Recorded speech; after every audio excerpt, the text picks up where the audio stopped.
Bienvenidos a la lección número 3 del curso de programación de computadoras. En esta oportunidad estaremos desarrollando el tema relacionado a la lección 3, estructuras de control selectiva.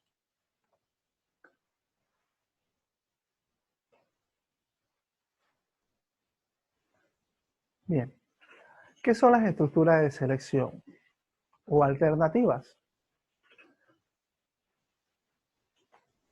Bien, vamos a ir desarrollando cada uno de estos conceptos de manera que podamos ir profundizando en los objetivos que tenemos planificados para esta lección.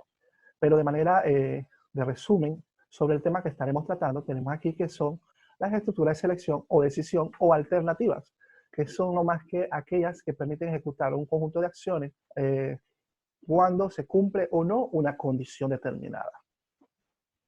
En esta asignatura, en esta lección, estaremos desarrollando el objetivo que tiene que ver con la representación de un algoritmo a través de una serie de instrucciones básicas y luego sintetizarlos a través del diagrama de flujo. A su vez estaremos desarrollando programas de manera que podamos aplicar las estructuras de control. En este caso vamos a estar aplicando las estructuras de control selectiva. ¿Qué es una estructura de control selectiva o de decisión?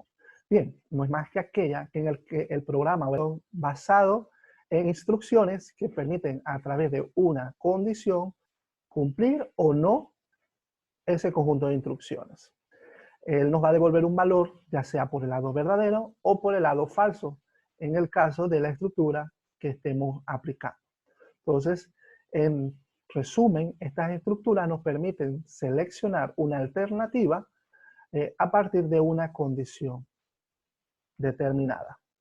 Estas estructuras nosotros las podemos clasificar o dividir en diferentes tipos. Por ejemplo, tenemos la estructura sí, la estructura también conocida como estructura simple. Si no, esta la podemos clasificar o la podemos definir como una estructura doble. La según, que es una estructura también reconocida como estructura múltiple, y una variante de la si no, que también la llamamos estructura anidada. Vamos a ir viendo cada una de ellas una vez continuamos con la lección. Bien, estos tipos de estructuras tienen una serie de sintaxis o formas en que se plantean en el enunciado o dentro de un programa. Por ejemplo, si tenemos una estructura sí, que sería una estructura simple, tenemos, por ejemplo, su sintaxis, si condición, entonces se ejecutan las instrucciones por el lado verdadero. Si esta estructura solamente va a ejecutar acciones por el lado verdadero. Finaliza automáticamente el programa. Sin embargo, tenemos la estructura si no, entonces tenemos que ella va a ejecutar instrucciones tanto por el lado verdadero, si condición, entonces introducimos la instrucción por el lado falso. Y finalizamos cada una de nuestras estructuras con un fin sí. En el caso de las estructuras múltiples, nosotros tenemos una condición, entonces esa condición, perdón, acá la tenemos, en el caso de la estructura según caso, tenemos entonces la estructura que determina un valor determinado. Por ejemplo, si tenemos una condición según, va a tomar varios valores, por ejemplo, valor 1, ejecuta las instrucciones por el lado 1. Tenemos el valor 2 y tenemos las instrucciones por el valor 2. Luego tenemos hasta n valores y se ejecutan n cantidad de instrucciones. Ahora sí, en este caso, como tenemos acá la sintaxis, vemos la estructura anidada, que es una estructura doble o si no, dentro de otra estructura. ¿Cómo así? Bien, tenemos una condición si condición 1, entonces dentro de ella misma va a existir otra estructura, por ejemplo, si condición 2, si no, se ejecutan las acciones por el lado verdadero, si no, se ejecutan entonces las instrucciones por la condición número 3. ¿Qué quiere decir? Que dentro de una estructura sí, anidada, yo puedo tener n cantidad de estructuras sí. Sí doble. Bien, más adelante lo vamos a estar viendo en algunos ejemplos prácticos. Ahora bien, vamos a ir determinando cada uno de los elementos que tenemos que considerar. En este caso, vamos a estar trabajando con las estructuras simples y las estructuras dobles. En el caso de la estructura simple, simplemente vamos a ejecutar instrucciones por el lado verdadero. Por el lado verdadero solamente se van a cumplir las instrucciones. Solamente se van a ejecutar esas mismas. Vamos a verlo en un ejemplo práctico. Aquí tenemos leer un número y mostrar su raíz cuadrada. Si el número es menor que 0. Observen que en el enunciado tenemos una condición, que dependiendo de que se cumpla esta condición, entonces me va a obtener la raíz cuadrada del número. Vamos a verlo en un algoritmo. Aquí aplicamos algunos elementos del análisis, datos de entrada, el número, el proceso, cómo lo vamos a hacer y los datos de salida que voy a obtener.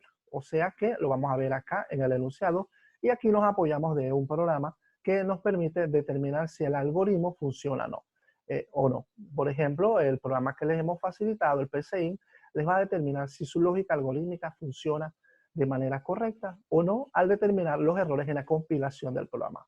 Vamos a ver el algoritmo raíz, definir las variables num y r como real, escribir, digite el número del cual desea saber la raíz y aquí tenemos entonces la lectura. Ahora bien, viene la condición. Cada vez que vamos a iniciar una condición, tenemos que colocarlo con la palabra sí, la condición y el argumento que es el entonces. Si esta condición se cumple, entonces entramos a esta instrucción que va a ser el cálculo de la raíz. Aquí el programa no nos dice qué tipo de datos vamos a utilizar. Sin embargo, podemos utilizar datos enteros como datos reales. Comúnmente nosotros calculamos la raíz de datos enteros. Nosotros podemos hacer ese cambio. Si esto se cumple, entonces calculamos. Si ustedes ven, aquí debe finalizar el programa del caso contrario. Entonces, finalizamos con el fin sí y finalizamos el programa. Luego vemos la representación del diagrama de flujo. Aquí tenemos la representación gráfica. Tenemos la definición de la variable, el mensaje, lectura de variable y la condición. Si es verdadero, se ejecuta el cálculo de la raíz cuadrada. Si es falso, entonces no ejecuta nada. Finalizamos el programa. En el caso de la estructura doble, entonces sí, vamos a ejecutar acciones tanto por el lado verdadero como por el lado falso. O sea que vamos a tener dos posibles resultados. Y aquí tenemos el mismo ejemplo. En el mismo ejemplo, simplemente que hemos hecho una variante que nos dice que leamos el número, mostramos la raíz, y si el número es menor, entonces escribimos el siguiente mensaje. Si el número no es menor que 0, entonces mandamos raíz imaginaria. Vamos a verlo en el algoritmo.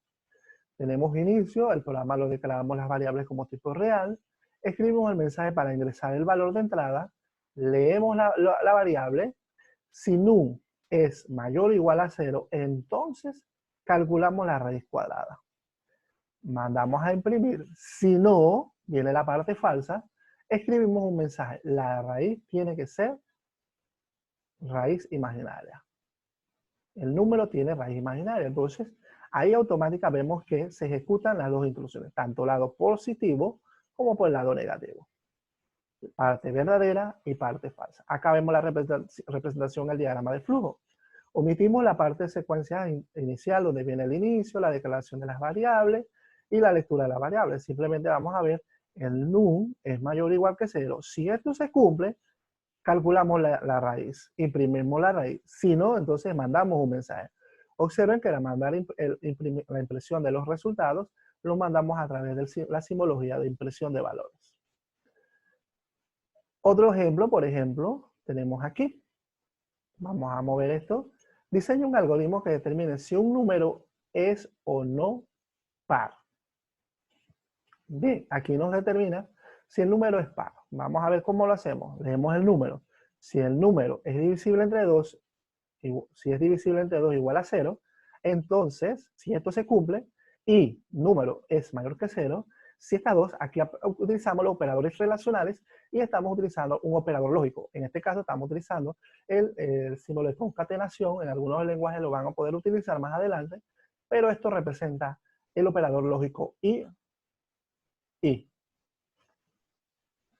Vamos a ver, entonces la salida sería, bueno, si me indica que es un número par positivo o no es un número par positivo.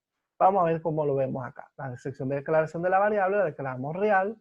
La cadena que vamos a ingresar que nos va a indicar, bueno, si el número es tipo positivo o si es un tipo de dato que no es par. Bien, ahora vamos a ver cómo se hace en las instrucciones. Vamos a hacer las comparaciones. Si num divisible entre 2 igual a 0 y num es mayor que 0 o número es mayor que 0, entonces si estas dos, esas dos comparaciones, todos operando se cumplen, entonces ejecutamos que el tipo número va a ser igual a la cadena que tenemos aquí. El número es par positivo. Si no, entonces, si no cumple ninguna de estas dos, recordaremos que en las descripciones del operador lógico y me dice que ambos operandos deben ser verdaderos para que se ejecuten las acciones por el lado verdadero. Si uno de ellos es negativo, automáticamente el resultado va a ser negativo. Por eso vemos aquí que el tipo num de número va a ser igual al mensaje que el número es par positivo. Si no, entonces tipo num es igual a num, no es positivo. Entonces vamos a enviar ese mensaje, imprimimos el valor que tiene almacenado la variable tipo num. En este caso, tipo número. Acá vemos la representación gráfica a través del diagrama de flujo. Inicio num, num divisible igual a 0 y num mayor que 0. Si esto se cumple, entonces imprimimos que el número es igual a número par positivo. Si no, entonces indicamos que el número es par positivo. No es par positivo. Imprimimos el tipo de número. O sea que, si ustedes ven aquí, estamos usando una variable para almacenar una cadena. O sea, un mensaje. También es posible hacerlo. Acá vemos el mismo ejemplo ya utilizando el PCInt para verificar si el programa funciona. Vamos a ver, leer el número. Si num, en este caso, es visible igual a 0, aquí vamos simplemente a utilizar una operación. Entonces, él me va a imprimir que el número es par. Si no, entonces, no es par. Y acá lo vemos. Lo vemos y aquí utilizamos los operadores matemáticos que utilizamos en la programación, por ejemplo, la división entera por cociente y la entera por residuo. En este caso estamos usando la operación por residuo. Bien, aquí rápidamente hemos planteado algunos elementos relacionados a las dos primeras estructuras, las estructuras selectiva simple y la estructura alternativa doble. En resumen, la estructura selectiva simple es aquella que solamente me va a ejecutar acciones por el lado verdadero. En el caso de la estructura selectiva doble, me va a ejecutar acciones por ambos lados, tanto por el lado verdadero como el lado negativo. Bien, terminamos la lección número 2. Ahora vamos a continuar en las actividades y los invito a revisar el material de lectura que tienen en la plataforma en la lección número 3.